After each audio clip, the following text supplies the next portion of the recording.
This is the Grow Your Clinic podcast from Clinic Mastery. We help progressive health professionals to lead inspired teams, transform client experiences, and build clinics for good. Now, it's time to grow your clinic. Well, welcome back to another episode of the Grow Your Clinic podcast. My name is Jack O'Brien, and again, thank you so much for sharing your time with us and your AirPods, your earbuds, wherever you might be listening to this podcast. Now, I got to tell you up front, this is probably one of the most exciting guests that we have ever had on the podcast. So pull over the car, get off the treadmill, get your notepad ready, because this is going to be a cracker. Today, we have Kim Scott joining us. Kim, welcome to the podcast. How are you? Thank you so much. It's a thrill to be here and an honor to speak to all your listeners. We are going to dive right in. But before we do, for those perhaps who have been living under a rock and not familiar with your story, let me share with you, listeners. Kim is the author of New York Times and Wall Street Journal bestseller, Radical Candor. Be a kick-ass boss without losing your humanity, which is an amazing book. And it's one of the texts that we refer to all the time. Kim led AdSense, YouTube, and DoubleClick online sales and operations at Google, then joined Apple to develop and teach a leadership seminar. Kim's been a CEO coach at Dropbox, Qualtrics, Twitter, several other tech companies. And I find this really interesting, Kim. Kim was previously the co-founder and CEO of Juice Software, a collaboration startup, led business development at Delta 3 and Capital Thinking, and earlier in her career worked as a senior policy advisor at the FCC, managed a pediatric clinic in Kosovo, which is quite relevant to our listeners. Yes. Started a diamond cutting factory in Moscow, was an analyst on the Soviet company's fund. Kim received an MBA from Harvard Business School, her BA from Princeton University, author of 3 novels, as well as the leadership books. She and her husband, Andy, parents of twins, live in the San Fran Bay Area and has another book coming out in March. That is an extensive list, Kim, but can you tell us briefly about a pediatric clinic in Kosovo? Yeah, it's really interesting. When I was 12 years old and reading the diary of Anne Frank, I made a solemn promise to myself that if something like that were ever happening in the world, I would not do nothing. And then I found myself, fast forward many, many years. I'm no longer 12. I guess I was about 30, 35, 40 almost when I went to Kosovo. And I realized that I had to go. I had to make good on that promise that I made to myself when I was 12 years old. And a friend of mine who's a pediatrician was going, and they needed somebody to deal with all the logistics and pay people and be the manager of the clinic. And so I went with a friend of mine who's a pediatrician, and we were serving. It was just after the NATO bombing in Kosovo, and we were serving a lot of the people who were refugees who had left Kosovo and then now were coming back home after the NATO bombing. And it was quite an experience. I learned a tremendous amount that summer. No doubt. That's fascinating. Well, we're going to dive right into Radical Candor shortly, but you don't get off unscathed. We've got a couple of icebreaker questions that we ask everyone. So, number 1, what are you reading right now? So I just finished a wonderful book by Claudia Rankine called Just Us. And it's about having conversations about racism in the United States. So very timely book and a beautiful writer. She also wrote a book called Citizen, an American Lyric. So it may not be relevant to everybody there in Australia, but beautiful books. I recommend them highly. Yeah, that's great. I think absolutely relevant. We've ridden the journey in a similar way that the US has recently. So number 2, who inspires you? My children inspire me. I have twins who are 11, and this period has been it's been hard for all of us, but I think it's been especially hard for kids. And their resilience is a daily inspiration to me. I love it. Number 3, what did you want to be when you were growing up? I wanted to be an astronaut. I did not achieve that ambition, but it did teach me a lot, sort of learning about space travel and sort of what it takes to really achieve your dreams. That's awesome. And finally, what's a motto that you live by? Be radically candid. That was predictable. Sorry. That's fine. So maybe connect the dots for us from the little girl dreaming of going to space through to standing on a TED stage on a big red dot, telling people to be radically candid. Connect some of those dots for us, Kim. Sure, absolutely. So I think one of the things the questions that has interested me since I was a kid is, what are the environments that allow some people to achieve their potential and to live joyously and productively? And what are the environments that cause others of us to feel discouraged and depressed and sort of the opposite of living joyfully and productively? And spending a few years in the former Soviet Union gave me some real insights into an environment that did not yield joy or productivity. But at the same time, I had a lot of questions about capitalism. It's not like we've got all the answers either. So that has sort of led me to a lifelong quest of how I can create these environments where we can love our work and love working together. And so, I had a lot of those questions when I was working, and my first management experience was actually in Russia.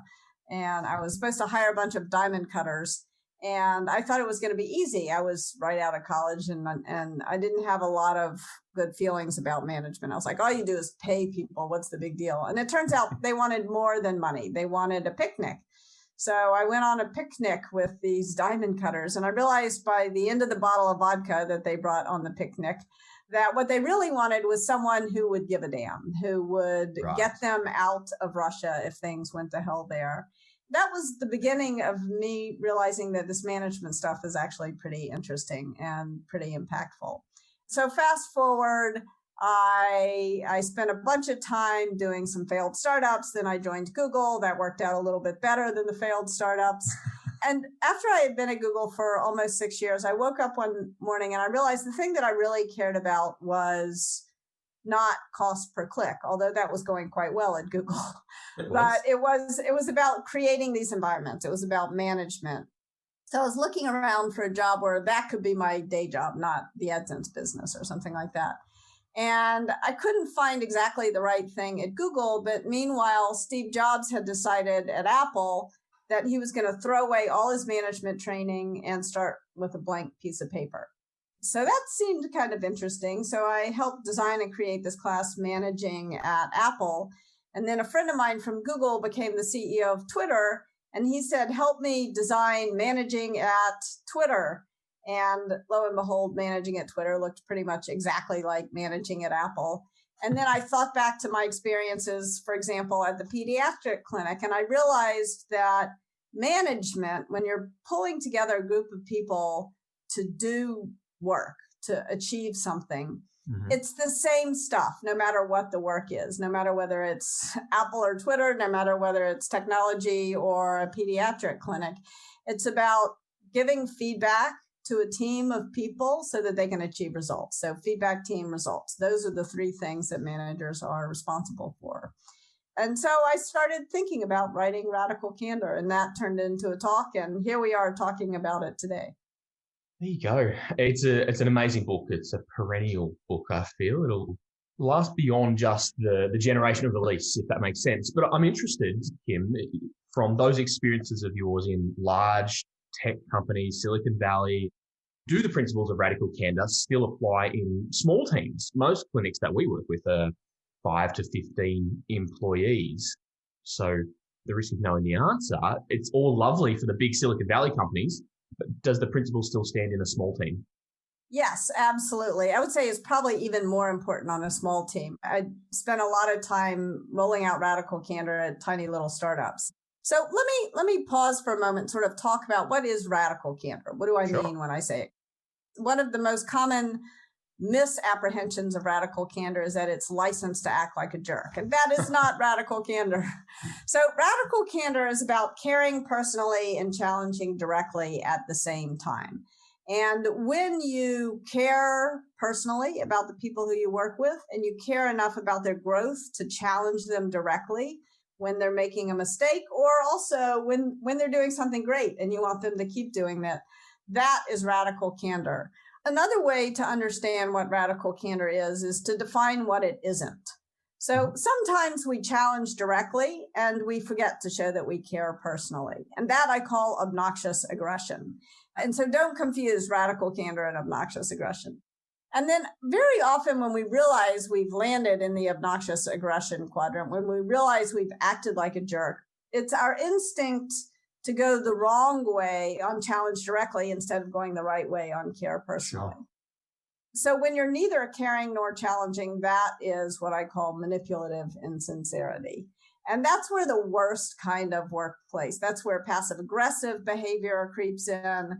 That's where political behavior, that's where backstabbing behavior creeps in. And it's kind of fun to tell stories about obnoxious aggression and manipulative insincerity. When we talk about what's going wrong at work, we're often talking about those two behaviors. But the fact of the matter is, in my experience, the vast majority of people make the vast majority of mistakes in this fourth quadrant, where you do remember to show that you care personally, but you're so concerned about not hurting someone's feelings that you forget to tell them something they'd be better off knowing. And that is what I call ruinous empathy.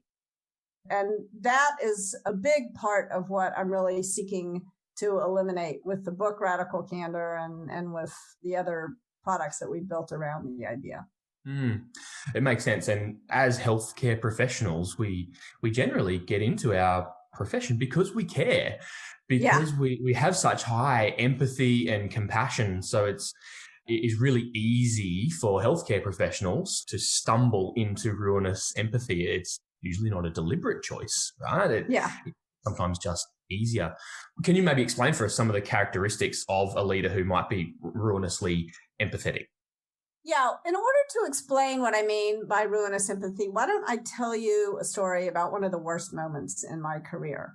Please. So I had just hired this guy, we'll call him Bob, and I liked Bob a lot. He was smart, he was charming, he was funny.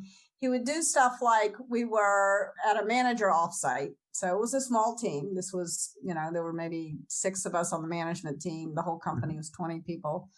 And we were stressed out because it was at a busy moment in the company's history. And we wound up sort of playing one of these endless get-to-know-you games. And Bob was a guy who had the courage to say, hey, look, I can tell everybody's stressed. We'd rather probably get home to our families. I've got an idea. It'll help us get to know each other, and it'll be really fast. Whatever Bob's idea was, if it was fast, we were down with it. And so Bob says, let's just go around the table and confess what candy our parents used when potty training us. Really weird, but really fast. Weirder yet, we all remembered. And then for the next 10 months, every time there was a tense moment in the meeting, Bob would hand out just the right piece of candy to the right person at the right moment. Wow. So Bob was a little quirky. He brought a little levity to the office. We all liked Bob. One problem with Bob, he was doing terrible work. Absolutely terrible work. He would hand stuff in to me and there was shame in his eyes. He knew it was no good. Okay. And I was so puzzled. I couldn't understand what was going on. I found out much later the problem was that Bob was smoking pot in the bathroom 3 times a day, which maybe explained all that candy. Yeah, maybe. Mm-hmm. But but anyway, I didn't know any of that at the time. All I knew is Bob's doing terrible work. And I would say to Bob something along the lines of, oh, Bob, this is such a great start. You're so smart. You're so awesome. You're so funny. We all love working with you. Maybe you can make it just a little better. And of course, he never did. And this goes on for 10 months. So let me pause here to sort of explain why I gave such banal non-feedback to Bob. Part of it was ruinous empathy. I really liked Bob. I cared about his feelings. I didn't want to hurt his feelings. But if I'm honest with myself, there was more than a little dose of manipulative insincerity in there as well. Right. Because Bob was popular on the team and he was a sensitive guy. And I was afraid that if I told Bob in no uncertain terms that his work wasn't nearly good enough, that he would get upset. He might even start to cry. And then everybody would think I was a big you-know-what. Sure. And so I was also concerned about my reputation as a leader. And that was the manipulative insincerity part. Concern for Bob's feelings was the ruinous empathy part. So anyway, eventually the inevitable happens. And I realized that if I don't fire Bob, I'm going to lose all my top performers because they're sick of having to redo his work. Their deliverables are late because his deliverables are late. They're frustrated. So I sit down and have a conversation with Bob that I should have started 10 months previously. And when I finished explaining to him where things stood, he kind of pushed his chair back from the table. He looked me right in the eye and he said, "Why didn't you tell me?" And as that question is going around in my head with no good answer, he looks at me again and he said, "Why didn't anyone tell me? I thought you all cared about me." Oof. Yeah, it was a hard moment. And now I realized that I had failed Bob in a bunch of different ways. I failed to solicit feedback from him. I didn't ask him what was going well from his perspective, and I never asked him to give me feedback. Right. Maybe I was doing something that was frustrating poor old Bob that he was forced to toke up in the bathroom 3 times a day. I don't know, because I never asked him. I never solicited feedback from him. I also failed to give him feedback that was meaningful. I failed to, the kind of praise I gave him was really just an ego salve or a head fake. And I never told him that his work wasn't nearly good enough. And probably worst of all, I failed to create the kind of environment in which everyone would tell Bob what was great about his work and when he was going off the rails. And because I had failed Bob in all these different ways, just trying to be nice. Sure. Now I'm firing him because of it. Not so nice after all. Now the team's results have suffered. Not so nice after all. And this was just a business. I mean, it's much harder for people who are in the medical profession where people's lives could actually be at risk if you don't tell people when they're screwing up. But at this point, it was too late for me to save Bob. Even he agreed he should go. All I could do in the moment is make myself a very solemn promise that I would never make that mistake again, and that I would do everything in my power to help other people avoid making that mistake, because it is the most common management mistake. It happens over and over and over again in every workplace, everywhere in the world. And that's really what prompted me to write the book and why I'm here talking to you, to help save your listeners from those Bob moments. It's a fascinating story. And we all have such desires to be virtuous and to be candid. And we have this high empathy and compassion in healthcare, but yet we avoid those difficult conversations. You touched on it a little bit in that story. Do you think it's because behind it there's some sort of ego or self-protectionism at play? I think it's important not to judge ourselves too harshly in these moments, and to kind of think about, one of the things that's helped me is to think about the difference between ruinous empathy and let's call it compassionate candor. Sure. Sometimes that's easier for people to swallow than radical candor. And the thing about empathy, ruinous empathy, is that empathy can leave me feeling burned out or even paralyzed, because I know how the person feels, and therefore I can't help them. Like, if you take the notion of empathy to its extreme, it's you're feeling this exact same way someone else is feeling. So if they're drowning, you also cannot breathe. And if you also cannot breathe, you cannot help. And so I think being willing to think about, okay, I'm going to move past this ruinous empathy, which is not going to help the person in the long run. And I'm going to try to move towards compassionate candor, where I'm telling them the truth so that they can improve. I'm not telling them the truth, or what I perceive as the truth, to demonstrate that I'm better than they are, or more important than they are. I'm telling them this thing in service of them, as well as in service of our collective efforts as a team. Then all of a sudden, it's that ability to do something about a problem that can save you from the burnout of empathy and actually give you energy in terms of compassion. That's such a key. And I know that there are so many clinic owners that throw in the towel because leadership becomes too hard. It does. It leads to burnout, that empathetic burnout. Kim, I want to touch on that compassionate candor. I love that. That's my key takeaway already as I take notes. But it led me to think, the book was published a couple of years ago now. And if you were to go back now and change anything about the book, change anything about the concept that's evolved over the last couple of years, what might come to mind?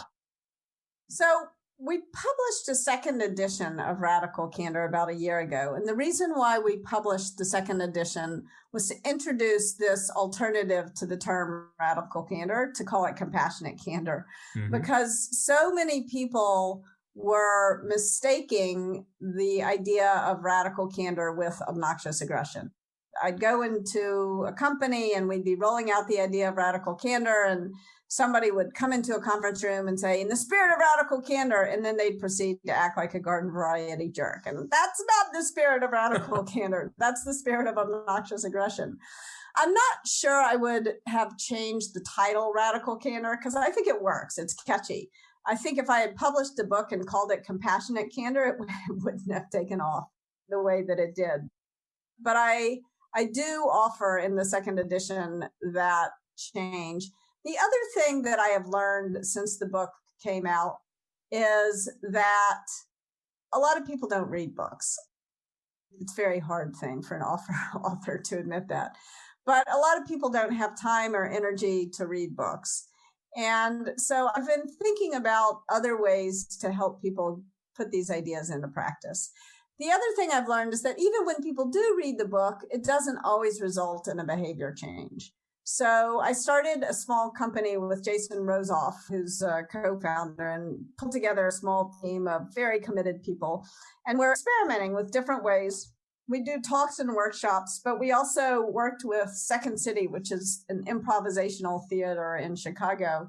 And we made a sitcom about radical candor. Right. It's 5 10-minute episodes.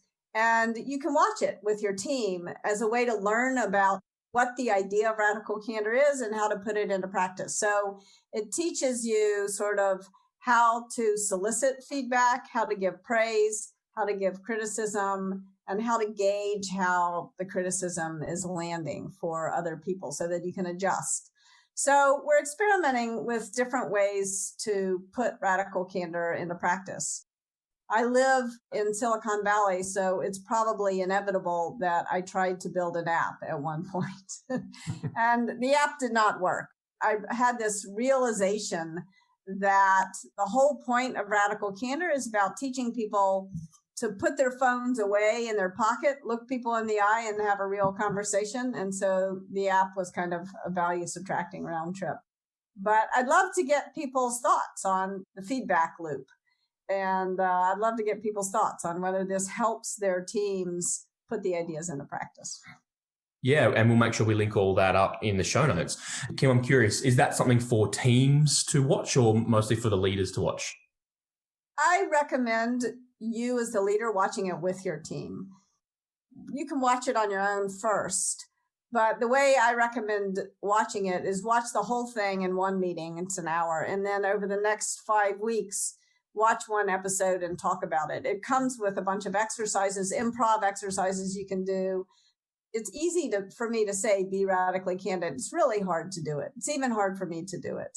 And even though I'm a believer in it and I put it into practice. So we've come up with some exercises that can help you build the skills that you need to practice radical candor successfully. I love that. Thank you for creating that. And as you finished there, you said that to build the skills. And I think you would agree that radical candor is a skill that can be developed. It's a muscle that needs to be practiced over time as a team, right? It's not just one way. It's got to go both ways. Yes. Radical candor must be, you've got to be radically candid with your peers. You've got to be radically candid with your boss, and you've got to be radically candid with your employees if you are the boss, if you have them. So it definitely needs to be a 360 process. I love that. And that probably leads us towards March 2021, where you've got another book coming out, Just Work. And I believe you can pre-order it on your website already. But you're alluding to that idea of justice and fairness in the workplace. And of course, radical candor is such a key part of that. Can you maybe tell us or give us a sneak peek into the book, Just Work? Absolutely. So if you write a book that is about feedback, you're going to get a lot of feedback. And some of the feedback I got about radical candor is that it works for everyone, but it's much easier for white men than for anyone else, at least in this country and in Australia as well. And so, I would be in a workshop, and at one point a woman said, I've tried Radical Candor, and I get accused of being bitchy or abrasive or bossy or something like that. And it's hurt me. And I acknowledged it in the meeting. I said, yes, that's true. There's this competence, likability bias that women suffer from. And so I talked a little bit about how to practice Radical Candor safely. I was in another workshop with a woman who's a Black CEO here in Silicon Valley. And she said, when I try Radical Candor, I run smack into this angry Black woman stereotype. And so we talked about what she had to do to practice Radical Candor. And it was harder for her than it was for me, for example. Sure. I was in another workshop, and a participant raised his hand and he said, Kim, you and I have a similar problem in that we walk into a room and people make a bunch of different assumptions about us based on how we look. But he said, I'm a tall Black man and you're a short blonde woman. And so the assumptions that people are making about me are very different from the ones they're making about you. And the things you have to do to make Radical Candor work for you are very different from the things that I have to do to make Radical Candor work for me. And so I took this feedback on board, and I started thinking about what are the things we can do to address workplace injustice so that Radical Candor will work equally well for everyone. The whole goal is to love our work and to love working together. And so Just Work parses the problem of workplace injustice. So sometimes there's bias or unconscious bias, and that's different from prejudice, which also unfortunately exists in the workplace. And I think too often we pretend like it doesn't. And we're like, we dismiss actual prejudice as though it's just unconscious bias. Sure. And then there's bullying, which is different from either bias or prejudice, but it's a big problem in the workplace. And then when you layer power on top of those three root causes of workplace injustice, you get discrimination, harassment, and physical violations. And so the book sort of takes a look at what are the things we can do as leaders to prevent these things from messing up our workplaces. What are the things we can do as upstanders? What are the things we can do as the people who cause harm? Because all of us exhibit at the very least bias from time to time, all of us. And so how can we learn to be part of the solution, not part of the problem? And then what are the things that we can do when we're the people who are harmed by workplace injustice? What do you say when you don't know what to say? So that's Just Work in a nutshell. Wow, I'm excited. And I know that the majority of health clinic owners that we work with are females. And so that are often leading other types of people that there might be some unconscious bias or some deliberate prejudice. So that's going to be a really, really interesting read. Thank you for being brave enough to write that. That's not an easy book to publish. No, I will admit I'm slightly terrified for it to be published. So thank you for letting me talk about it in a safe way.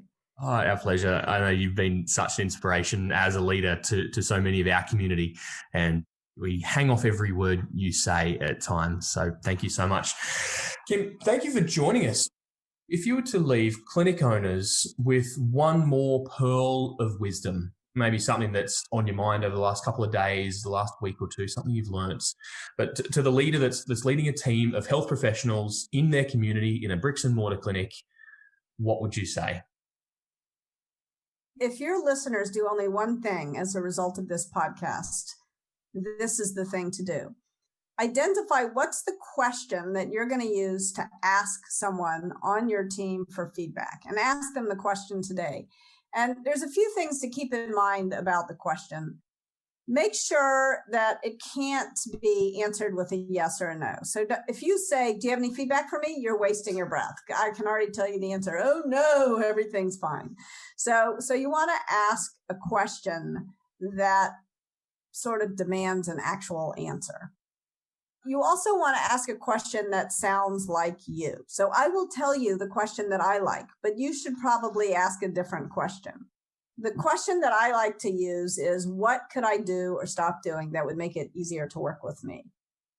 I was coaching Krista Quarles when she was CEO of OpenTable, And she said, I could never imagine those words coming out of my mouth. The question I like to ask is, tell me why I'm smoking crack.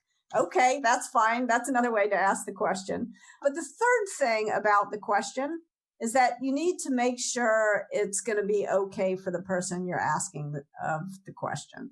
So in other words, if Krista had someone on her team who was struggling with drug addiction, that would not be a fair way to ask the question.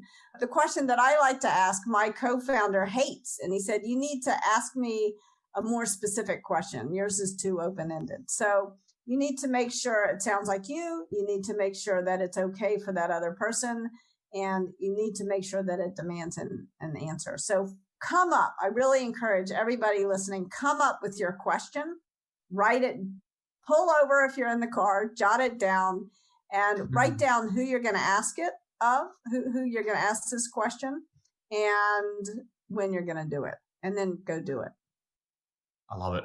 Thoughtful questions are game changers.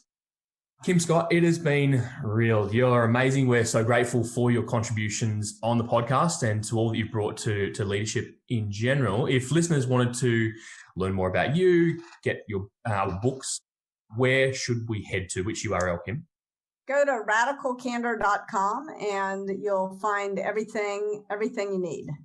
Great. And for our Aussie listeners, that's Candor spelt the US way, Candor. We'll make sure we link radicalcandor.com up in our show notes over at clinicmastery.com/podcast, as usual, where you would get all of the regular links and also Kim's socials and ways to get in touch that way. Kim Scott, thank you for joining us on the Grow Your Clinic podcast. Thank you so much. Really a pleasure. And I know you're going to tell me afterwards what I could have done better to make the podcast even more fun. Likewise. Thank you, Kim. Thanks for tuning in to the Grow Your Clinic podcast. To find out more about past episodes or how we can help you, head to www.clinicmastery.com/podcast. And please remember to rate and review us on your podcast player of choice. See you on the next episode.